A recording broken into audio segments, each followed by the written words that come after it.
जन्मठेपेची सजा असणारा फरार आरोपीच्या धारूर पोलिसांनी धाराशिव येथून आज शुक्रवारी दिनांक 5 एप्रिल रोजी दुपारी 2 वाजता त्याला अटक केली आहे।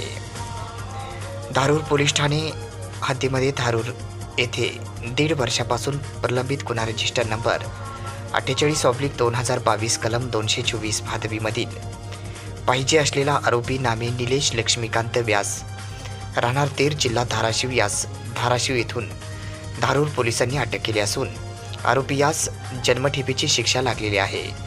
तो कोरोना कालावधी कारागृहातून रजेवर आला होता व त्यानंतर तो फरार झाला होता।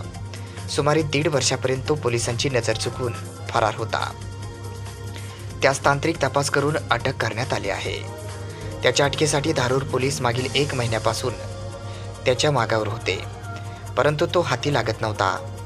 मात्र पोलिसांच्या जाळ्यात तो अलगद सापडला असून सदरची कामगिरी पोलीस अधीक्षक नंदकुमार ठाकूर, अप्पर पोलीस अधीक्षक सचिन पाटकर तसेच अंबाजोगाई येथील श्रीमती चेतना तिडके मॅडम, अप्पर पोलीस अधीक्षक, सहाय्यक पोलीस अधीक्षक कमलेश मीना यांच्या मार्गदर्शनाखाली सहाय्यक पोलीस निरीक्षक DB Waghmode, police head constable Prashant Maske More आदींनी कामगिरी केली आहे।